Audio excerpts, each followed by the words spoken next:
right, so Thursday of our first week back. We've gotten lots done. Still lots to do, but gotten a lot done.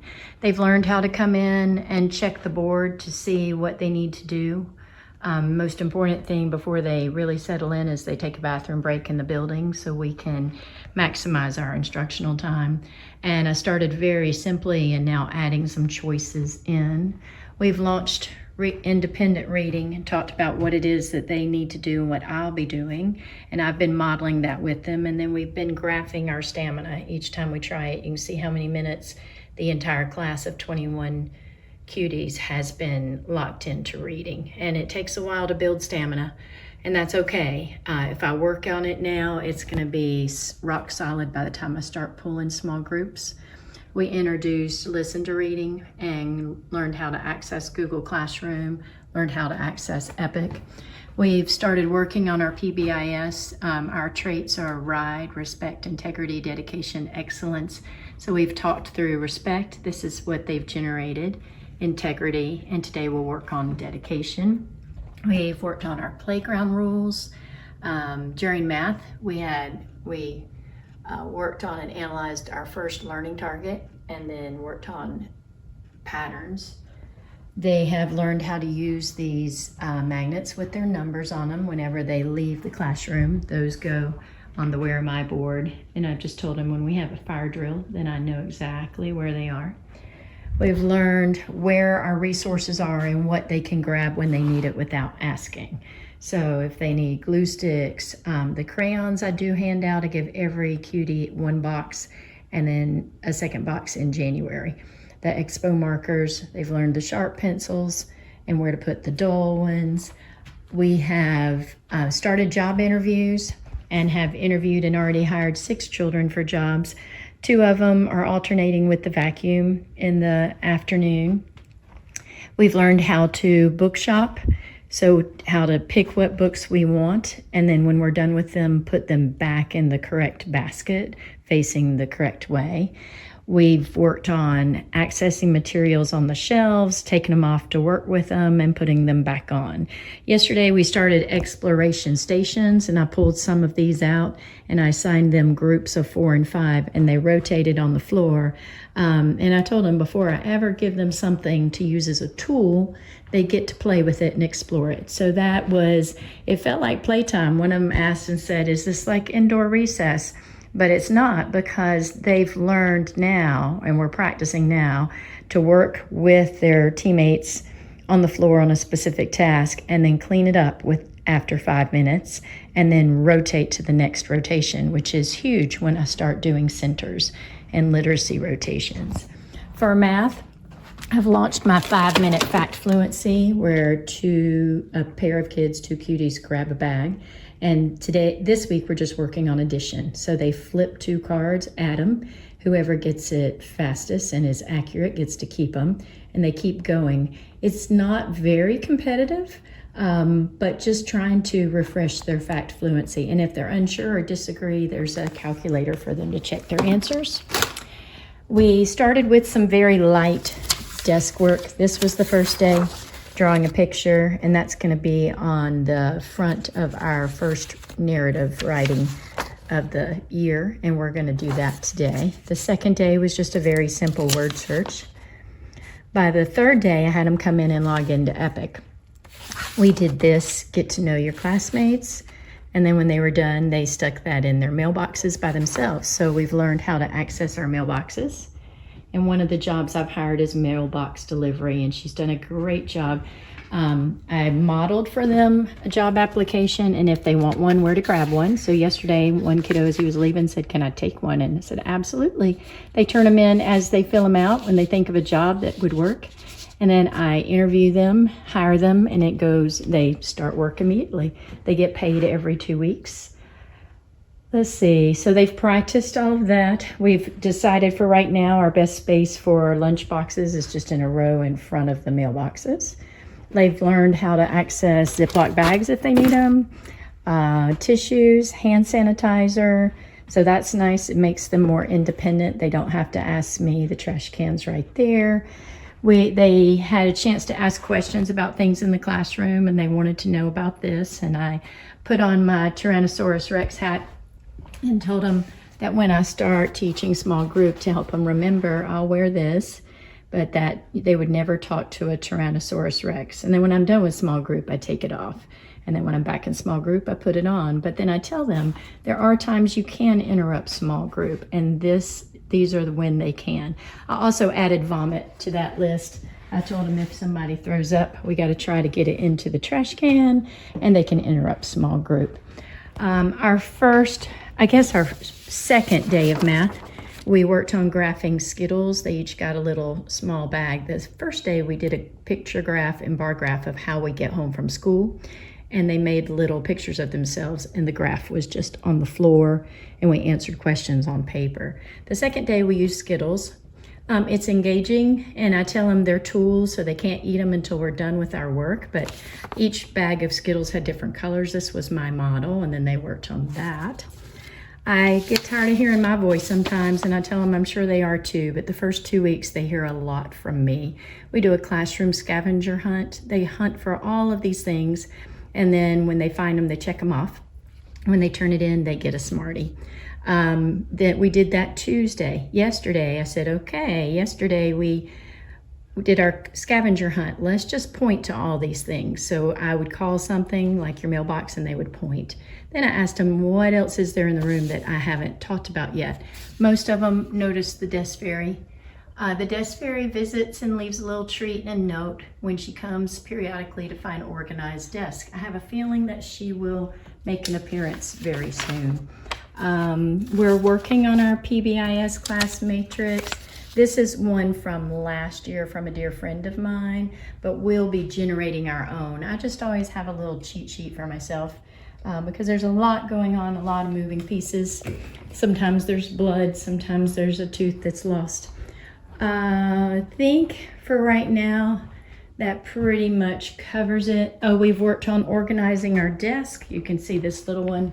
It's done a great job. They each now have a whiteboard, a clipboard, a work folder. I just keep one work folder in their desk where they keep any work that they're still completing. We put stickers with names on all of our workbooks and our journals. We worked on big things go on the bottom and little things go on the top. And then they all have their wallets. And as they've been earning our classroom money, they've been stashing it in here. It's a good skill for them to learn to keep up with their money. And then tomorrow we'll trade out the ones for 5s and 10s. They have lanyards that they use when they go to lunch and the media center. And today is our first media center day. So we'll get that routine started. So overall, other than me not being happy with the layout of things, we've gotten a lot done. There's still a lot to do. This is my bucket of things of what I wanted to get done this week. But you can only move as fast as you can, and it's important that you lay the groundwork for a successful year. Oh, I also started the beginning of the year assessment. So we're doing the 2024 EL. This is the encoding sheet that I made. So we did an encoding, which is spelling, 20 words as beginning of the year. I've scored them, and now based on that, I'm starting to pull the kids for decoding. And I've run the score sheets the EL provides 2 to a sheet, so they're just not as bulky. So for 2 kiddos, I've got them placed in their microphase. The 3rd kiddo ran the directions, and I'm going to be working on letter identification and phonological and phonemic awareness. We also did a big 20 in math yesterday, and I scored those based on how these are the 20 computation strategies or standards that I'll teach for the whole year. And based on the scores, I've got 4 good solid math groups. I do have one outlier. So I have one that scored a 15. The next closest was a 7. And before they accessed their Chromebooks, we signed and talked about a class promise for Chromebooks. So there you go. All right, it's Thursday morning. The bell just rung. The kids are about to get here, and I have reset the classroom, trying to give us more space. So got a set of 6 down here, and now have run all these against the wall and put my small group table here. At some point I'll have to shift my shelves where I can access my small group things. I'm thinking I may come off that wall, but that we'll see how today flows. If this feels good and the kids have more space and we can work better and more efficiently, then this may be it. If not, we'll try again. So it looks like a hot mess, but this is my way of prepping them for how they will load their own Friday folders tomorrow. It's Thursday. I just worked on Read to Self, or independent reading, and we made it to 7 minutes. I'm about to pick up my children in specials. We'll come back, they'll grab their literacy folder. Inside their literacy folder is a reading log, and whenever they read a book, they'll record it in the reading log. There are 200 lines in the reading log, and if they fill those up by the end of the year, they get to go to a special celebration in the media center. And my goal this year is every kiddo to hit 200 books. So just about to pick them up, they will find their literacy folder. They will fill it out from when we just did Read to Self, and then they will keep it in their book box. When they come to me at small group, they'll bring their book box with them, and I'll also be giving them things to put in their literacy folder that kind of follow along with whatever reading skill we're working on. It'll be different for each group. Working on rearranging the classroom, probably not the most restful way to spend my planning time, but if I can get a better flow, the kids have already said they like this setup better because when they come to the carpet, they've got a lot of space. I don't like how cluttered it is down there, so I'll be working on that. But next steps, working on reading logs, and then we'll do our first writing on Alexander and the Terrible, Horrible, No Good, Very Bad Day, and write in our own book, and that will give me time to do some beginning of the year benchmark assessments. Okay, so walking in this morning, this is what you see right when you walk in. This is to the side. Still got that kind of set up, just a little different organization. And then when you swing here, this is where our umbrellas, raincoats, lunch boxes, small group table. Over here, trash can. My modules are by crate, 4 modules, 4 crates. Turn in work, transportation list. I don't necessarily love this down here, but I think if I work this weekend, I can reorganize a little bit and consolidate. These are my whiteboards that I use for math that I could not get up on the wall before. So now I think I can put them down and we can work on the ground. Right now the desk setup is this. Friday folders are set for them to load and pack for the first time themselves. I was able to get 4 on that wall, and then I've got a cluster here. Not certain about it yet until we try it. I went up with the shelves. I used to have 2 sets of shelves. Now I put them together to make 1. The only thing with that is I'm gonna need to rearrange because the kids cannot access what's on the top. I can, and it's still, they've got the stickers except for a couple things that I shifted. Slid the cubbies down against the wall, shifted the mailboxes down here. And I'm about to get rid of this purple cubbies. I love them, but just need more space. So that's word work material I'll need to get out and either get rid of or figure out how to store. And then the front of the room is pretty much the same. My workspace here, I like having small group table near where I drive the computer. My data crate, I ended up having to put down here. And my fluency, fact fluency station, because we use that every day. Could not fit everything that I wanted in here. So we've got, it's divided up with science, social studies, skills block, math, module, Module 1, all of my teacher's editions and resources. That's where the Friday folders go, and those are the homework folders that we won't start till the 3rd week of school. This is my classroom money. It won't quite fit in there, so I need to find something else. And my toolbox, I've got a few things on the top. Down here are the decodable readers that are tabbed, and then up here is the whole group skills block teacher manuals and the copies I have for their skills block poems. So maybe getting closer. I like that this isn't as high, and if we go to a hard lockdown practice, I actually think this sets them up a little bit better because I can put the kids up here. Hate to lose the purple one, but going to a dear friend, so that's okay. They liked it yesterday. They gave me a thumbs up, and they knew I was going to work on it after school. I am going to work this weekend because as supplies have come in kind of randomly at different times, I've got things in different places, and I need to see if I can get it all organized in one spot. Easier for me, and hopefully gives us a little more space. Let me know what you think. Okay, it's Thursday after the first week of school. You can tell I'm tired. 7 a.m. Thursday morning, kids get here at 8:20. We have a 7:30 morning. I stewed all night over my classroom setup. When you look at it right here in the trailer, it looks like we have enough space, but it's not working. So I'm mulling this over, and we'll come back in probably on the weekend and try something different. They're too crowded here.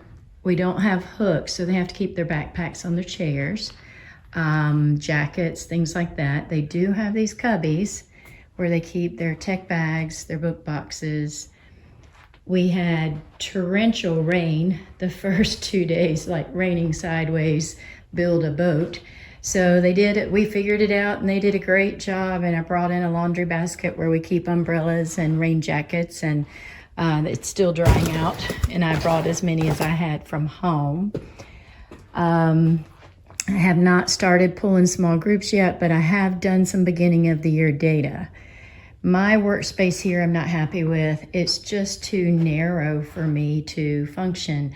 I need to be close to my kids, and I'm close to this set, but I'm not close to those down at that end.